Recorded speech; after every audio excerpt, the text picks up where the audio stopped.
Hello, friends. Welcome to Be and By IAS by your guide Jasbir Singh Bajaj, former IAS from Tamil Nadu cadre 1987 batch. Friends, for any aspirant, the most difficult task which haunts him is choosing the appropriate optional for mains. The reason is that optional will finally decide your rank in the merit list. How? We'll go through the whole process. I have done a small study on this based on the data taken from the UPSC annual report and analyzed it for your benefit. This will help you in taking an appropriate decision. Friends, let us first see what is the importance of optional subject in the civil services examination. If you see, there are 5 papers in the mains examination. That is, when you cross the first stage of the examination, that is the prelim stage, where about 4 to 5 lakhs aspirants appear and about 10 to 12,000 can make it to the mains stage. And this is a very important stage because the marks obtained in the prelims examination are not counted.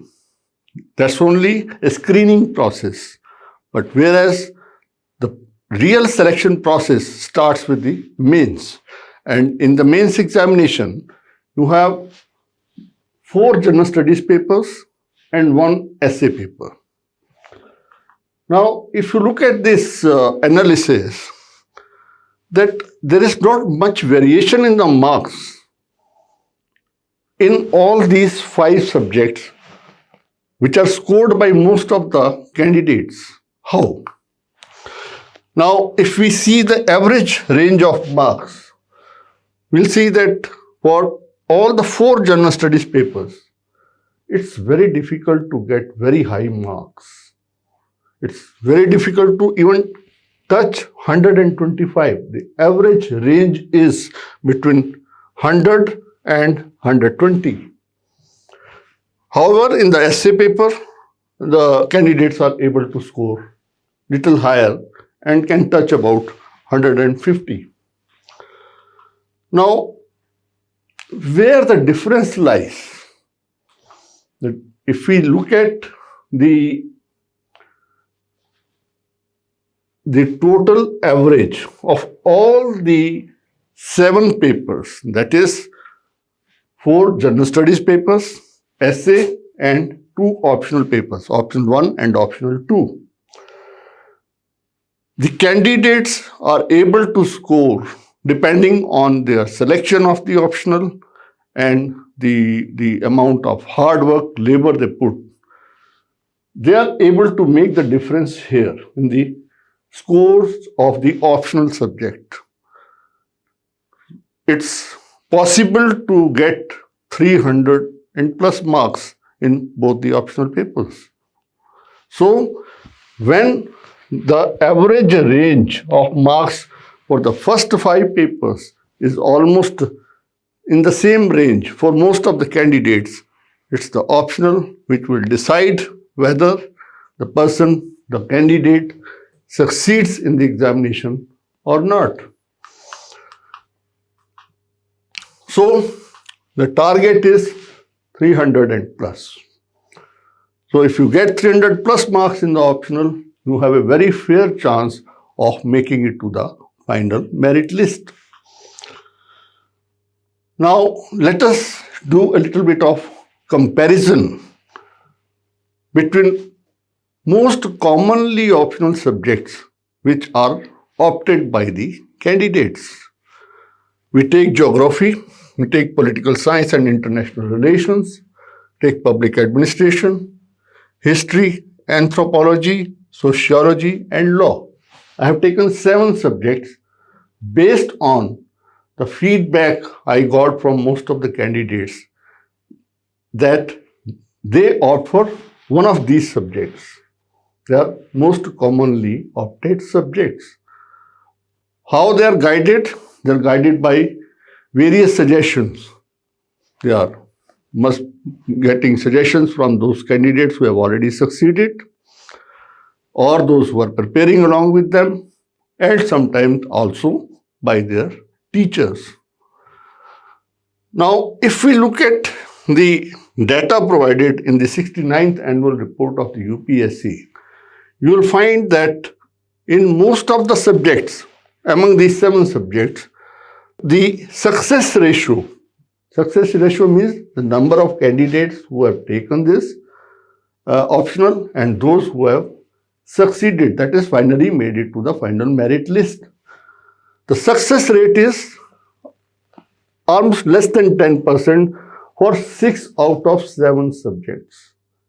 But for the subject of law, it is as high as 14% for the last examination. So, law stands tall among all the 7 subjects.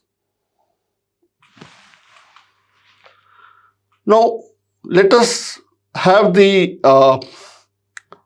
analysis of law particularly. Why law optional has the high success ratio? We'll go into the reasons and why it is so in the later part, but let us see.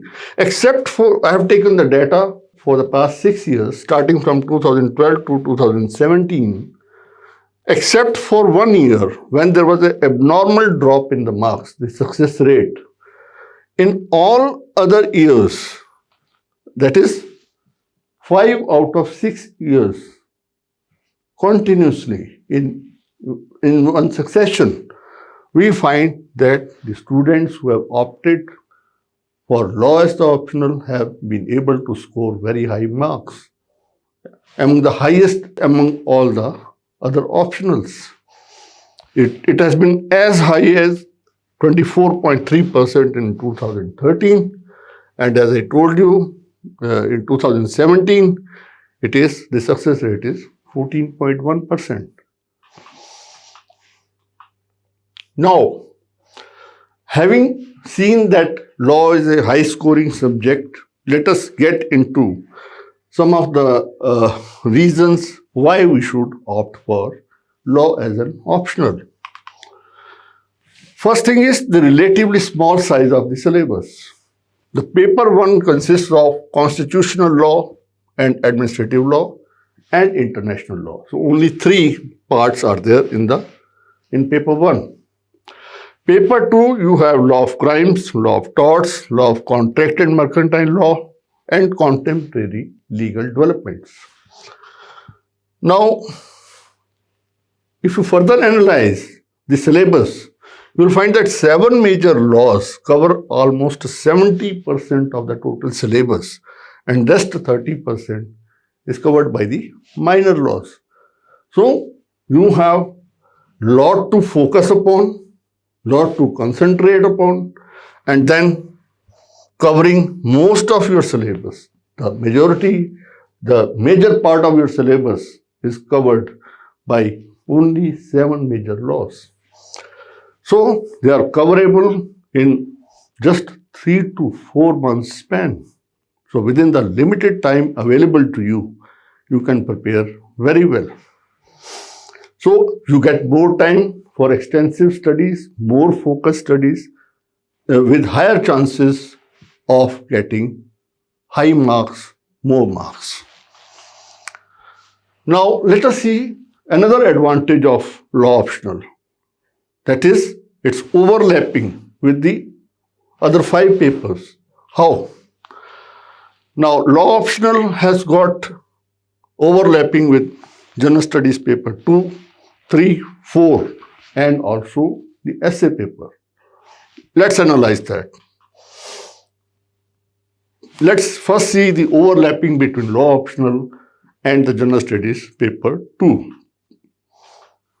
Now, if we look at these 8 topics, Indian Constitution, functions and responsibilities of Union and the states, federal structure, devolution of powers and finances, that is center-state relations, separation of powers between various organs like legislature, executive and judiciary, issues relating to poverty and hunger, India and its neighborhood relations, that is international law. So, as many as 8 topics are overlapping with your GS paper 2 on polity. Now, let us see the overlapping between law optional and general studies paper 3. Here we see in 7 topics, we get a lot of commonality and overlapping. What are those 7 topics? Issues relating to intellectual property rights, that's in paper 2 of law optional. Environmental pollution and degradation, environmental impact assessment, disaster management, challenges to internal security, money laundering and its prevention, like PMLA, Prevention of Money Laundering Act and Prevention of Corruption Act, and biotechnology. So, in paper 2, we had 8 topics which are overlapping. In paper 3, we have 7 topics. Now, let us see the general studies paper 4 and the law optional. There are 6 topics which have a lot of overlapping. These are laws, rules, regulations, and conscience as sources of ethical guidance. This is your paper on ethics. Legal and ethical aspect of public service, right to information, very important. Codes of ethics, conduct, and charters, corporate governance, that's your contemporary laws, information sharing and transparency in government. Now, you see the kind of overlapping in as many as 3 papers of general studies out of 5. Now, let us look at the essay. You must be wondering what can be overlapping between the law optional and the essay subject. Yes, we will see that. Now, look at the topics which have been asked in the past 4 years, 2016, 17, 18, and 19. The topics are cooperative federalism, and federalism is a part of law optional paper 1. We may brave human laws but cannot resist natural laws. Again, overlapping with laws. Poverty anywhere is a threat to prosperity everywhere. Biased media is a real threat to Indian democracy. Now, these type of topics are generally asked. Now, if you see the writing skills, you must be, reading a lot of editorials, the blogs, and other write-ups by very eminent people, very eminent writers and jurists. Most of them, majority of them, have got the legal background. Why? Why it is so that their writing skills are much better than those who have no exposure to law. Law gives you a skill of writing precisely. That means you write very precisely, you cover all the issues involved on that particular topic in minimum possible words. And mind you, in civil services mains examination, sticking to the word limits is very, very important. If a question is asked for 150 words, 200 words, 250 words, and if the aspirant crosses that limit, exceeds that limit, he will be penalized. You have to learn the art of precise writing. So, friends, let us see some of the top rankers recently who had taken law as their optional.